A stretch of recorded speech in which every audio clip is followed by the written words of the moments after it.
ایک حاملہ خاتون نے اپنے شوہر سے پوچھا، ہم اگلے 2 مہینوں میں ماں باپ بننے والے ہیں۔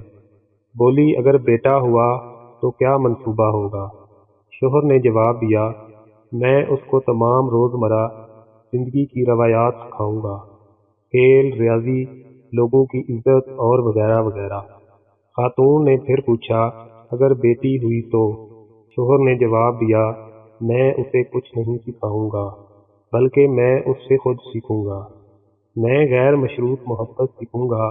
میری بیٹی یہ کوشش کرے گی کہ وہ میری پرورش اپنے ایک مخصوص زاویہ نگاہ سے کرے، بالوں کی کنگھی کرنے سے لے کر ڈریسنگ تک، ابتدائی گفتگو سے لے کر انتہائی گفتگو تک، نیز کہ وہ میرے ہر کام کو اپنی زاویہ نظر سے تربیت کرے گی۔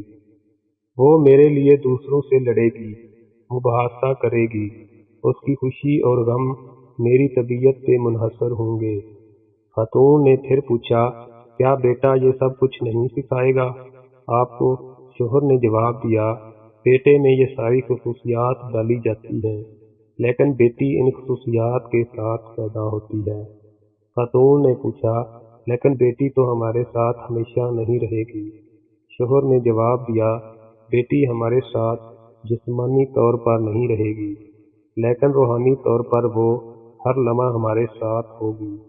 یہ بات کہہ کر شوہر نے اپنے مکالمے کو ختم کیا کہ بیٹی کے ساتھ بندھن ختم نہیں ہوتا، لیکن بیٹا زندگی کے کسی بھی موڑ پہ ہمیں چھوڑ سکتا ہے۔